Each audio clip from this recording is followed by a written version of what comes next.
अस्सलाम वालेकुम 5 क्लास। कैसे हैं बेटा आप लोग? खैरियत से हैं? अल्लाह ताला आपको अपनी हिफ्ज़ व अमान में रखें। मैं आपकी उर्दू की मुअल्लिमा मिस शबाना। आज बेटा जो मैं आपके लिए काम लेके आई हूँ वो है उर्दू ग्रामर का। ठीक है, आज हम तख्लीकी काम करेंगे, स्टोरी लिखना सीखेंगे, कहानी। शौक है आपको कहानी लिखने का? चले ठीक है, हम देखते हैं कि आप इस तस्वीर को देखकर कैसे कहानी बना सकते हैं। ठीक है ना बेटा, मैं आपको एक तस्वीर दिखाऊंगी।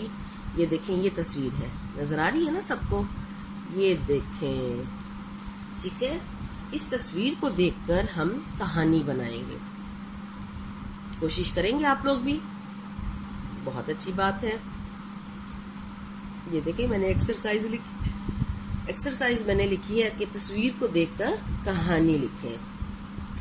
नाम उसका उन्वान मैंने रखा है इत्तफाक में बरकत कहानी। ठीक है, अब हम देखते हैं कि इसको हम कैसे कहानी की सूरत में इस तस्वीर को तब्दील करेंगे।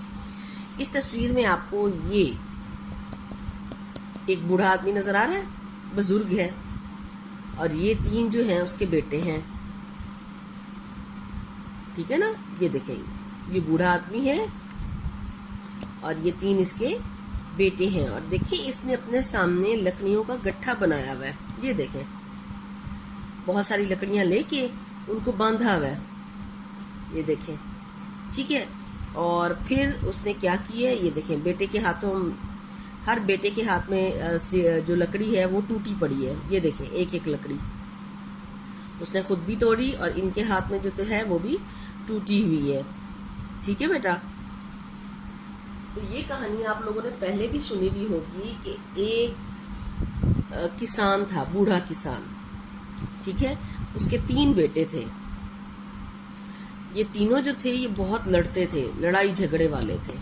हर वक्त एक दूसरे से लड़ना झगड़ना, अपने बाप का ख्याल ना रखना, काम काज में हिस्सा ना लेना, बिल्कुल बाप की कोई मदद नहीं करते थे। बस उनको सारा दिन लड़ना झगड़ना पता होता था, आपस में खेलते थे और लड़ते झगड़ते थे। एक दिन किसान बहुत बीमार हो गया। वो इन्हीं की फिक्र में घुलता जा रहा था। उसको बहुत फिक्र थी कि उसके जाने के बाद उसके बेटों का क्या होगा, वो तीनों आपस में कैसे रहेंगे। ठीक है, अब देखें, उसने तस्वीर के मुताबिक उसने लकड़ियों का गट्ठा मंगवाया और अपने बेटों से कहा कि गट्ठे को तोड़ो, मगर कोई भी उस गट्ठे को ना तोड़ सका। ठीक है, सबने जोर लगाया, बारी बारी तीनों ने जोर लगाया, मगर गट्ठा ना टूटा। फिर उसने कहा कि ठीक है, गट्ठे को खोल दो। गट्ठे को खोल दिया गया। फिर उसने एक एक लकड़ी एक एक बेटे को दी। जब एक एक लकड़ी एक एक बेटे को दी तो उन तीनों ने बड़ी आसानी से लकड़ियां तोड़ दी। ठीक है बेटा, चलें अब हम कहानी लिखना शुरू करते हैं। इस तस्वीर को देखते हुए हम कहानी लिखते हैं, तो आप भी अपनी कॉपी पेंसिल निकालें और मेरे साथ साथ कहानी लिखना शुरू करें। ठीक है, एक दफा का जिक्र है। एक दफा का जिक्र है, एक किसान के 3 बेटे थे। कितने बेटे थे? 3। उसके साथ बैठे हैं ना 3 बेटे। 3 बेटे थे।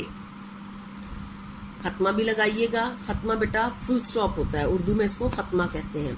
वो हमेशा आपस में लड़ते झगड़ते रहते थे। क्या करते थे? तीनों आपस में लड़ते झगड़ते रहते थे। किसान उनकी वजह से बहुत परेशान रहता था। क्या होता था? किसान उनकी वजह से, अपने बेटों की वजह से बहुत परेशान रहता था। एक दिन किसान बहुत बीमार हो गया। उसने अपने तीनों बेटों को अपने पास बुलाया और लकड़ियों का एक गट्ठा मंगवाया। बेटों से कहा, इस गट्ठे को तोड़ो। सबने बारी बारी कोशिश की, लेकिन कोई भी गट्ठे को ना तोड़ सका, क्योंकि उसमें बहुत सारी लकड़ियां बंद थी ना इकट्ठी, तो कोई भी ना तोड़ सका। फिर किसान ने कहा कि इस गट्ठे को खोल दो और तमाम लकड़ियां अलग अलग कर दो। ठीक है, तो क्या हुआ? बेटों ने वो लकड़ियां खोल दी और अलग अलग कर दी और फिर सबको एक एक लकड़ी दी कि अब इसको तोड़ के दिखाओ। किसान ने क्या कहा कि अब ये जो है अलग अलग लकड़ियां, एक एक बेटा एक एक लकड़ी ले ले और इसको तोड़े।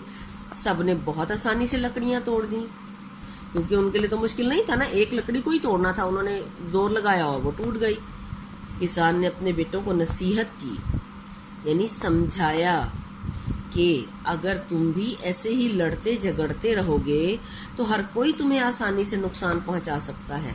कोई भी तुम्हें तोड़ सकता है, लड़ा सकता है आपस में। जब तुम आपस में लड़ते झगड़ते रहोगे तो कोई भी तुम्हें कुछ भी कह सकता है। लेकिन अगर तुम इत्तेफाक से रहोगे तो कोई भी तुम्हें नुकसान नहीं पहुंचा सकता। किसी की जुर्रत नहीं होगी कि जब तुम तीनों एक साथ होगे तो कोई भी तुम्हारे पास नहीं आएगा। बेटों को बाप की ये बात समझ में आई। उनकी समझ में आ गया कि उनका बाप उन्हें क्या समझाना चाह रहा है। तो उन्होंने अपने बाप से वादा किया कि वो हमेशा मिलजुल कर रहेंगे। क्या वादा किया कि वो हमेशा मिलजुल कर रहेंगे। ठीक है, नतीजा इसका क्या निकला बेटा? इत्तेफाक में बरकत है। यानी जो चीज इत्तेफाक में होगी उसमें बरकत होगी,